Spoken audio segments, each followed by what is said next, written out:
Assalamualaikum warahmatullahi wabarakatuh. Perkenalkan, nama saya Irma Nurmala. Saya mahasiswa S1 Keperawatan Universitas Bakti Kencana Tasikmalaya.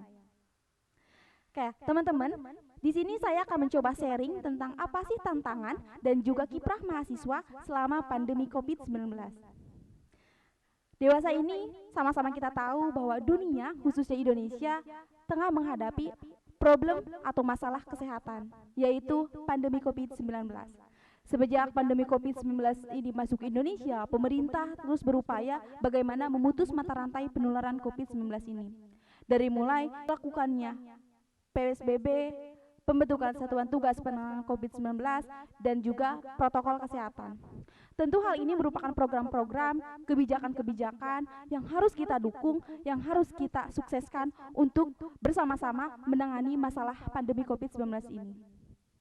Berbicara tentang pandemi, tentu ini tidak lepas dari yang namanya dampak. Dampak-dampak yang ditimbulkan oleh pandemi COVID-19 ini diantaranya adalah masalah kesehatan. Tentu ini merupakan masalah yang kompleks sekali pada saat ini dan sangat menjadi fokus perhatian. Terus yang kedua, masalah sosial, dan yang ketiga, masalah ekonomi, dan yang keempat adalah masalah pendidikan. Berbicara tentang masalah pendidikan, sama-sama kita tahu bahwa saat ini pendidikan telah dihadapkan dengan situasi dan kondisi yang tentu tidak pernah kita harapkan, di mana pemerintah melalui Kementerian Pendidikan mengalihkan proses pembelajaran dari yang sebelumnya dilaksanakan secara tatap muka, sekarang kita dituntut untuk bisa belajar secara daring. Dan tentu teman-teman, ini merupakan suatu upaya bagaimana pemerintah tetap memaksimalkan, menstabilkan pendidikan sekalipun dalam situasi dan kondisi yang tidak memungkinkan. Berbicara tentang pendidikan, saya teringat pada tokoh besar dunia, beliau adalah Kaisar Hirohito, bagaimana ketika Jepang diluluhlantah oleh tentara sekutu, pada saat itu Jepang hancur, infrastruktur hancur, dan berjuta-juta orang meninggal. Tetapi bagaimana Kaisar Hirohito mengatakan berapa guru yang tersisa. Itu artinya begitu pentingnya sebuah pendidikan untuk bisa mencerdaskan suatu bangsa dan juga bisa memajukan sebuah peradaban. Tantangan selama pembelajaran daring ini tentu menjadikan kita untuk dewasa, menjadikan kita untuk bisa beradaptasi dengan perkembangan zaman yang serba teknologi, dan juga mempersiapkan kita untuk bisa menghadapi abad ke-21, yaitu tentang self-direction learning, yaitu bagaimana kita harus dituntut belajar secara mandiri, mendiagnosa permasalahan tentang apa yang kita butuhkan, dan mampu mengevaluasi apa yang telah kita lakukan. Berbicara tentang kiprah mahasiswa, tentu di sini kita tahu bahwa mahasiswa adalah orang yang terkenal dengan aksi-aksi nyatanya. Dan tentu di sini ketika pandemi COVID-19, pemerintah melalui Direktorat Jenderal Pendidikan Tinggi sebenarnya telah mencanangkan sebuah program, yaitu RIKON dan juga KKN tematik.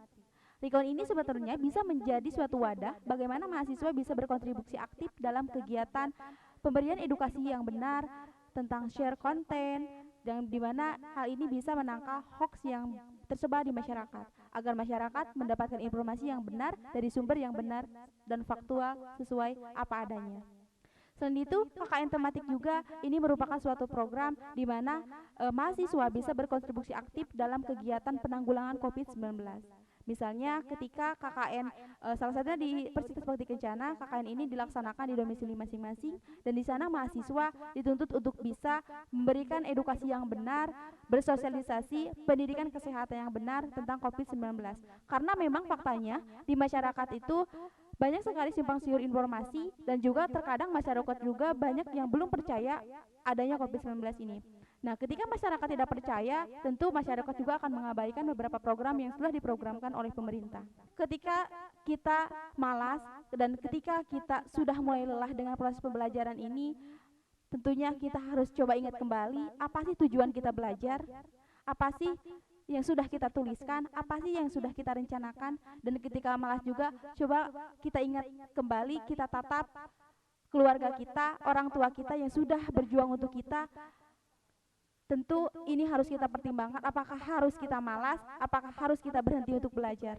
Kata-kata terakhir dari saya teringat pada ucapan tokoh revolusioner kita, beliau adalah Sultan Syahrir. Beliau mengatakan bahwa hidup yang tidak dipertaruhkan, maka tidak akan pernah dimenangkan. Ketika kamu bermimpi, langkahkan kakimu ke depan, maka akan tercipta langkah-langkah berikutnya.